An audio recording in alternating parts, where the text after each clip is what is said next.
Hey everybody, Rachel Tiede here with your update on this December 19th. Just a couple more days to Christmas. Crazy to think about. But we have some news to cover before we get to all of the holidays. First, on the final stop of the annual 62 county tour of New York, Senate Majority Leader Chuck Schumer delivered $4 million in federal grant money to the Saratoga Springs Fire Department today. It's the third ever largest federal SAFER award grant in New York. Saratoga's Public Safety Commissioner Jim Montagnino says it'll help keep the spa city even safer. Across America and across the state, fire departments will receive $370 million for equipment upgrades and for hiring and training personnel. It's a grant program that Schumer calls a critical lifeline that departments need to handle all sorts of emergencies. Earlier this year, the Troy Fire Department received a $3.6 million grant. That's enough to add 16 new firefighters. Schumer says that he thinks of firefighters as being members of our domestic armed forces, always willing to rush into danger to protect our safety.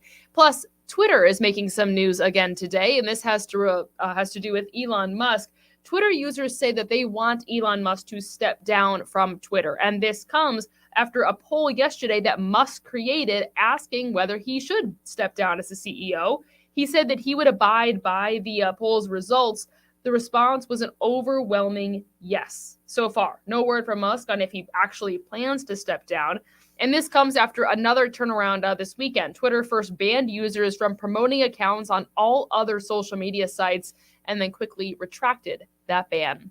Well, let me bring in Reed Kisselback now, who has been tracking the next round of rain and snow, but also a weird temperature flux. It's a complex one that could certainly have an impact on some of the holiday plans for sure, Rachel. So we'll touch on that in a second. We'll talk about what we got going on outside right now. We had a few scattered light lake effect snow showers earlier this evening.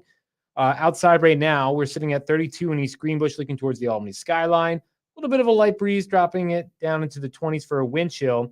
Satellite and radar showing those lake effect bands breaking apart very slowly and steadily, but the winds are actually shifting. So you can see as that band pushes further south, it is breaking apart. And so we will continue to dry out. It'll just be very gradual. So hour by hour heading to the day tomorrow, cloud cover clears by early tomorrow morning.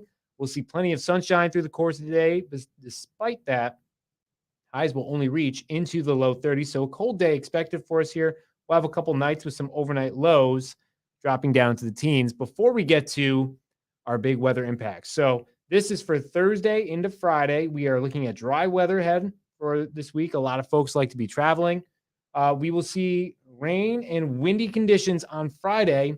And like Rachel said, it's a weird temperature thing here, but we go up with temperatures into the 50s and we will drop down as into the teens for our overnight lows. So a 40-degree temperature drop as we continue to work our way into the weekend. So let's show you the hour-by-hour forecast for this. Again, this is a preview towards it, so there's still time for things to change for this, but you can see 7 p.m. Thursday, system starts to move in. We have some elevation snow, some rain showers in the valleys.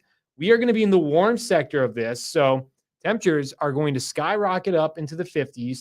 We'll have some windy conditions as well, not only when this warmer air surges in, but when the colder air comes in later on. So still rain by noontime, windy conditions still lingering, but from noon to about 6 o'clock, that cold front starts to push through. We'll transition back over to potentially snow before this clears on out. And that's when the colder temperatures will start to push their way on through, where we'll have overnight lows dropping down into the teens. This will give us some colder weather as we head into the holiday weekend. So Christmas Eve. So Friday high of 55, Saturday, Christmas Eve, a high of 25 degrees. So that's a 30-degree temperature drop after that 40-degree drop through the course of the day. So tonight, 20, partly cloudy, seasonably cold as we head into the day tomorrow, mostly sunny. It's cold, highs only into low 30s and in the 20s for the higher elevations. So traveling this week, Tuesday, Wednesday looking good. Thursday, most of the day looking good. Friday, not so much. Saturday looking good. And Christmas Day itself, too. Any local travel looking pretty promising right now. It's just cold. Mix of sun and clouds, highs in the mid-20s. I like that 55, though. That's a fun little surprise to break out the monotony of the cold weather. I feel like it depends on how you want your Christmas to look. That's a very good point. Those who want the white Christmas, that is a very depressing thing to see. Yeah. For those who rather just have the warm temperatures or like the weird kind of weather trends, it's cool for sure. So yeah, I got you. Fair enough. All right. Thanks so much, Reed. I'm going to kick you out because Roger Weiland is here and he's going to be up next. Roger, thanks for joining us. You were on the road. What you're doing,